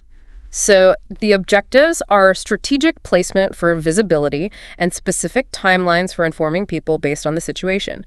Who is ultimately responsible for meeting these posting objectives? Who has to make sure the signs are right? Responsibility. The primary objective for responsibility rests squarely with the applicator or the commercial application business they work for. They are accountable. The applicator or their company? Yes. They're responsible for ensuring that the correct signs are used, that they are posted in the right places and at the right times, and importantly, that they are removed when no longer required. Clear accountability is the objective there. Okay, let's shift gears slightly to application precautions. What are the key objectives to keep in mind during the actual pesticide application itself? Safety stuff. Absolutely. Safety. The overarching objective during application is really to minimize exposure to both the applicator and the surrounding environment, people, pets, everything. Minimize exposure? How? It involves several key objectives. Simple things first, like letting someone know where you'll be working and what product you're applying. Basic safety. Good practice. Definitely. Keeping children and pets far away from the application equipment and the pesticide containers, that's a huge objective. Then, during the application itself, working upwind whenever possible. Meticulously avoiding application near water bodies or where runoff could occur. Protecting sensitive things? Yes. Covering or moving sensitive items like toys, pet dishes, outdoor furniture, and of course, always wearing the personal protective equipment, the PPE, specified on the label. That's a non-negotiable objective. And preparing the site beforehand. Crucial. A crucial preparatory objective is to inspect the site before treatment to identify and protect any sensitive areas, maybe a neighbor's organic garden, a wellhead, things like that. So the core objective is to apply safely and responsibly, just minimizing risk all around. Okay. Now we've discussed notifying customers and those on the registry. let's just quickly reiterate the key objectives around the broader notice of application. What's the main goal? The fundamental objective of all these notice requirements really is to ensure that different stakeholders, customers, neighbors, the public have the information they need regarding pesticide applications. It's about informed awareness. Different objectives for different groups, but all about information. Exactly. For customers, the objective is that comprehensive pre- and post-application detail. For the landscape registry, the objective is timely pre-notification for adjacent property owners who've asked for it. And for the general public, the objective is providing access to information upon request. It's all centered around the objective of keeping people informed so they can take appropriate actions if needed. And the warning signs we've discussed are a critical visual component of this objective to provide notice, right? Absolutely. Couldn't have said it better. Warning signs serve as that direct, immediate visual notice to the public that a pesticide has been applied. The objective is to clearly communicate the presence of a treated area and any associated restrictions through those different sign types we talked about, DNR for aquatic, ATCP 29, and a landscape for terrestrial, and permanent for ongoing notification at specific sites. Each sign type has a very specific objective in terms of the information it conveys and who it's mainly aimed at. The guidelines apparently include something called a posting flowchart for use in aquatic and mosquito pest control. What's the main objective of using a tool like that? The flowchart, yes. The primary objective of the posting flowchart is really practical, to provide a clear, step-by-step guide for applicators to figure out the correct warning sign to use in different situations. Especially helpful for tricky ones, like aquatic and mosquito control. So it helps decide which sign. Exactly. It basically takes you through a series of questions. Is the application to water or land? Does the pesticide label require an REI or posting? By following the flow, the objective is to arrive logically at the appropriate sign. Can you give an example? Sure. Like it might lead you to an ATCP 29 or landscape sign if it's a land application that requires posting, or it might point you to a DNR sign if it's a water application with restrictions. It even clarifies that for most school applications, not mosquito control, the objective is to use a landscape sign and keep it up for 72 hours. It's a practical tool with the clear objective of ensuring correct signage in these diverse scenarios. That sounds like a really valuable tool for meeting the objective of proper posting. Okay, so as we wrap up this deep dive, what are the absolute key objectives someone needs to take away from our discussion on these guidelines? The big picture. The big picture objectives. Okay. I'd say they center on, first, understanding the potential for pesticide residue and the importance of adhering to those tolerance levels set to protect public health. That's fundamental. Residue and tolerance. Right. Then there are the critical environmental protection objectives, particularly concerning water use restrictions. Huge importance there. Safety for applicators and the public is, of course, a paramount objective that drives the application precautions and the restricted entry intervals. Safety and environment. And finally, the objective of clear and comprehensive communication. It's woven throughout the regulations, isn't it? From customer notifications to the landscape registry and the proper use of those warning signs. Communication is key. Absolutely. These interconnected objectives, residue management, environmental protection, safety, communication, they are the foundation of responsible pesticide use in landscape settings. This has been incredibly helpful in clarifying the core objectives. It's definitely a detailed landscape, no pun intended, and understanding these aims is crucial. Absolutely. And while we've covered the key objectives, it's important for listeners to remember that this deep dive provides a foundational understanding. You should always consult the specific pesticide labels and the relevant current regulations for the most precise guidance for your particular situation. Good reminder. So thinking about all this, considering the many objectives involved in these guidelines, what do you see as some of the biggest hurdles or challenges for applicators and maybe the public in actually achieving safe and responsible pesticide use in landscape settings?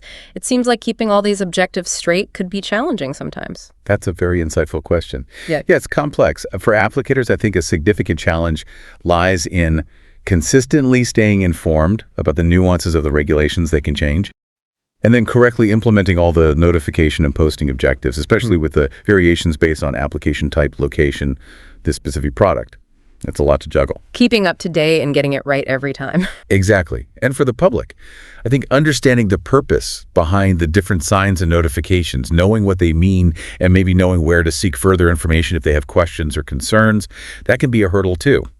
Achieving these objectives effectively, well, It really requires ongoing education and clear communication from all parties involved, applicators, regulators, and the public itself. Definitely something to consider. It's clear that striving for these objectives, challenging as they might be, is absolutely essential for the well-being of both people and the environment.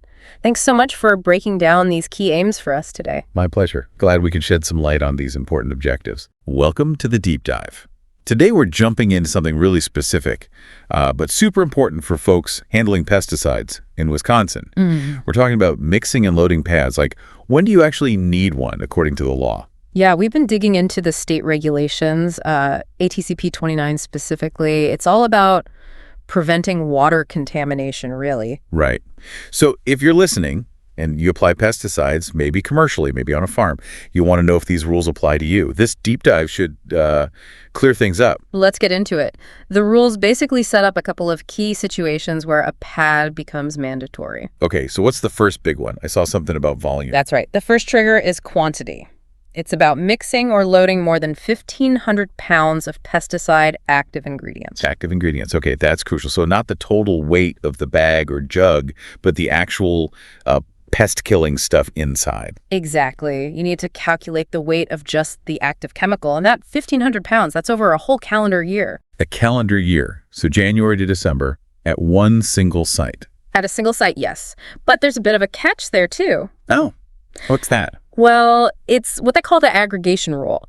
If you have, say, 2 or more spots where you mix or load, and they're within half a mile of each other and they're under the same ownership or control, Okay. then for this rule, they're basically treated as one site. So you add up the totals from all those spots. Ah, got it. So you can't just, like, set up a few small spots close by to get around the threshold. Precisely. It looks at the concentrated activity in an area under single management. It's Sure. about the overall potential risk. That makes sense. So 1,500 pounds of active ingredient potentially aggregated across nearby sites in one calendar year. That's trigger number one. That's trigger number 1. What's the second way you'd be required to have a pad? The second one isn't about quantity at all. It's purely about location. Location, like near water. Exactly. If you mix or load any amount of pesticide, could be just a small backpack sprayer's worth, within 100 feet of a well or surface water, then you need a pad. Wow, okay. So proximity is the key there. 100 feet. That's not very far when you think about it. No, it's a pretty strict buffer zone, and well is pretty clear. Surface water is, well, it's meant broadly. Like rivers, lakes, streams, maybe even ditches if they connect. Yeah, think about things like rivers, streams, lakes, ponds, any surface water body that could potentially be impacted by a spill during mixing or loading. The regs want a physical barrier, the pad, in those sensitive spots. Okay, so just to recap then, you need a mixing and loading pad in Wisconsin if either. You hit that 1,500 pounds active ingredient threshold in a year, remembering that site aggregation thing. Right. Or you're doing any mixing or loading, regardless of amount, within 100 feet of a well or surface water. That's it. Those are the two conditions laid out in ATCP 29. One or the other triggers the requirement. And the whole point, fundamentally, is just keeping pesticides out of the water, whether it's groundwater via a well or surface water bodies.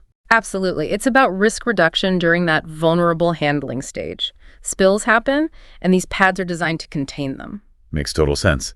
So for you listening, definitely consider your own practices. Think about, how much you're actually handling over the year, and critically, how close you are to any wells or water bodies when you do that mixing and loading. Yeah, knowing these rules is step 1 for compliance and just, good environmental practice. Definitely. And maybe it prompts a thought.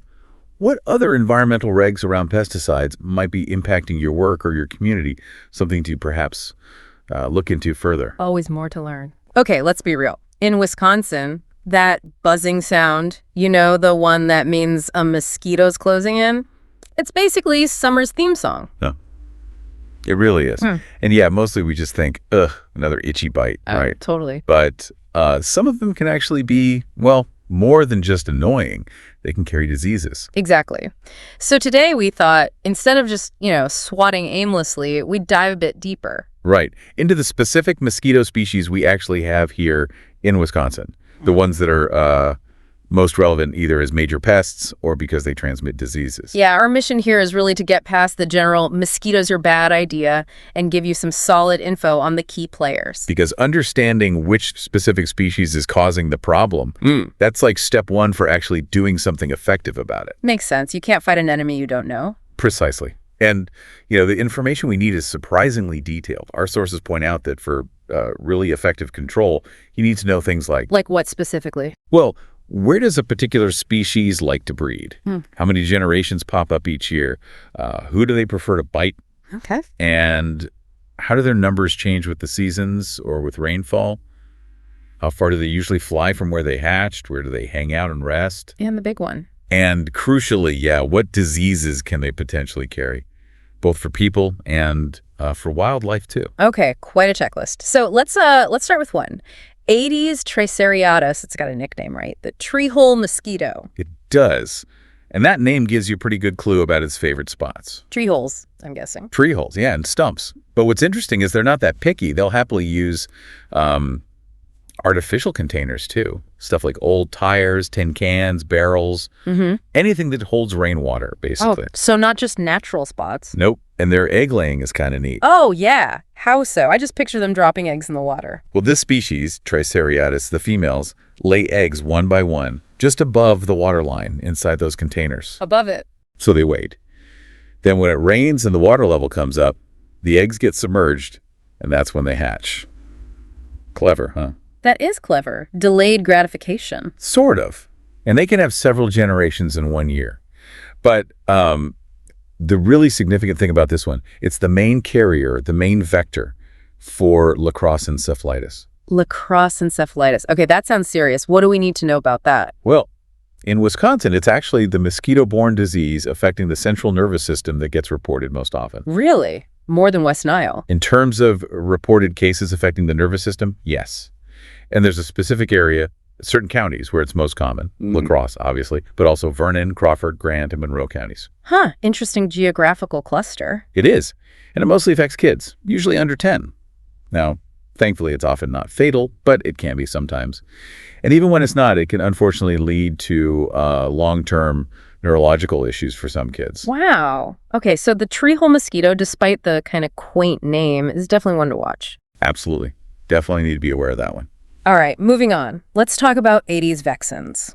The source calls this the inland floodwater mosquito and says it's the most common pest species here from late spring through fall. Sounds like a real nuisance. Oh, it is. It's incredibly common. Yeah. And a big part of that is its breeding habits.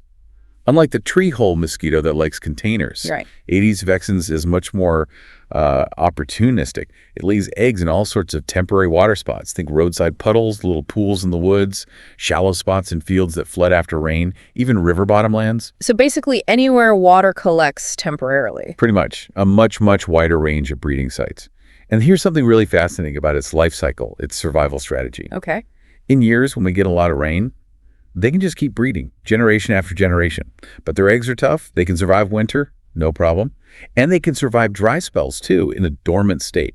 Dormant? For how long? Get this, the eggs can stay viable, just waiting, for up to 5 years. 5 years? No way. Yes. So you could have a drought, things dry up, and then years later, a good rain comes, and bam, mosquitoes hatching from eggs laid ages ago. That's incredible. Nature's little time capsules. Exactly. And then, once they hatch and become adults, they're travelers. How far are we talking? It's common for them to fly 15, maybe 20 miles, sometimes even more, from where they hatched. 20 miles. So the mosquito biting me might not have even come from my neighborhood. Very possibly. Yeah. And the adults can live for, 3 or 4 weeks. Yeah. Plenty of time to find someone or something to bite. Okay, that definitely changes how you think about control, doesn't it? It's not just about my backyard. Right. It highlights that it can be a much bigger regional issue sometimes. Okay, so that's Aedes vexans. Next up, Culex species. The source kind of groups these together. What's the main story with Culex? The key thing for Culex breeding is they tend to like water that's, well, a bit gross. Water with a lot of organic material in it. It can be temporary or permanent water. Gross water. Like what? Like Culex pipiens is a common one. It loves artificial containers. Again, those old tires are popular. Always the tires. Always the tires. Yeah. But also things like clogged ditches, standing water in gutters, even sewage lagoons, places where water sits and gets, nutrient rich. Gotcha. So less about clean rainwater, more about stagnant, organic-y stuff. Exactly.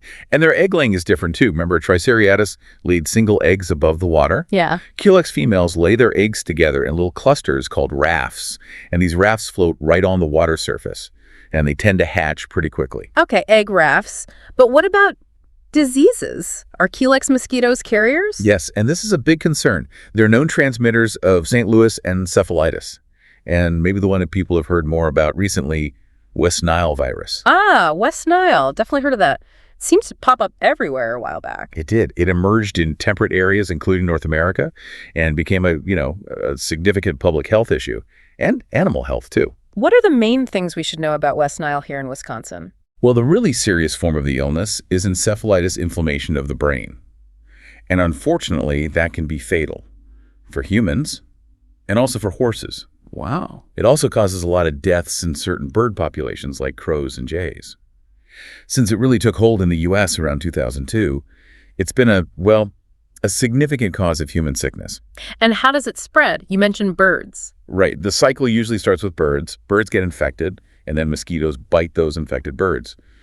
Culex pipiens is thought to be the main species that then bites other animals, including us, and passes the virus along. So the mosquito is the bridge between infected birds and humans or horses. Exactly.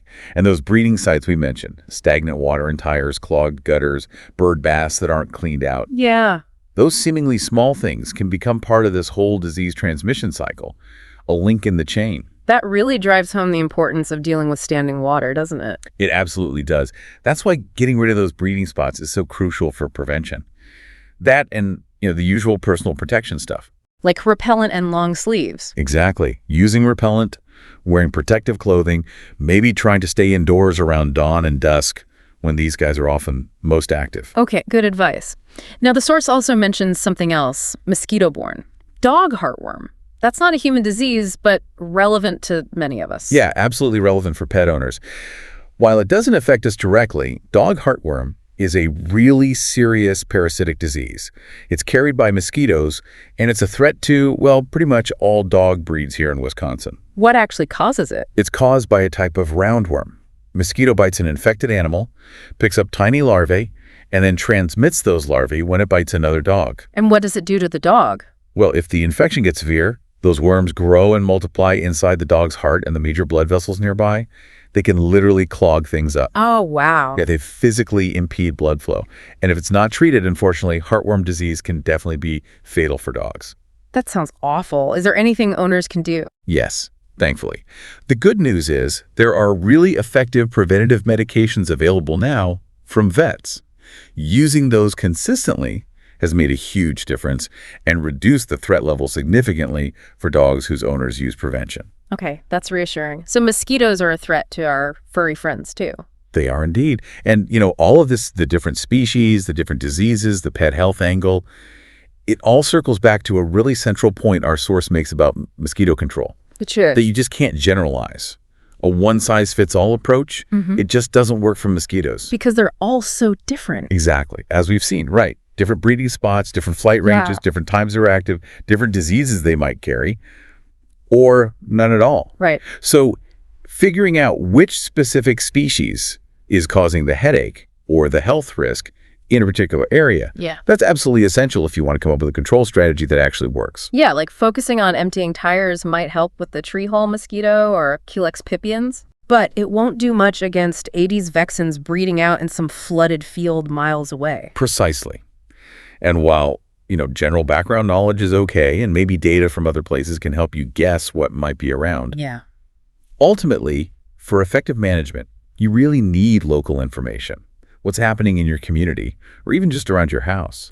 So it boils down to local knowledge for local solutions. Makes sense. Okay, so wrapping up the control side, What are the main goals here in Wisconsin based on the sources? It really comes down to two main things. First, just relief from the nuisance, reducing the sheer number of bites so people aren't driven crazy. That's often the most immediate concern. Understandable. And second, and probably more critical from a public health view, is controlling those specific species that we know can transmit diseases. To humans, yes, but also to livestock and our pets. And success on both fronts depends on knowing your mosquitoes. It hinges on it. That detailed, species-specific understanding is the key. So the big takeaway here isn't just swat harder. It's that Wisconsin has this diverse cast of mosquito characters, right? Exactly. Yeah. Each with its own story, its own habits, its own potential risks. And we need to appreciate those differences, not just lump them all together if we want to manage them effectively, whether that's for enjoying the backyard or protecting health. Absolutely. And, maybe this leaves you, the listener, with something to think about. Yeah. Consider the standing water around your own place. Maybe it's just a small thing, a bucket, a planter saucer, that bird bath we mentioned. Okay. Knowing what you know now about how specific mosquitoes use these spots, what might you do differently? And maybe what bigger questions does this raise for you about how your little patch of environment connects to, well, the bigger picture of public health in your area?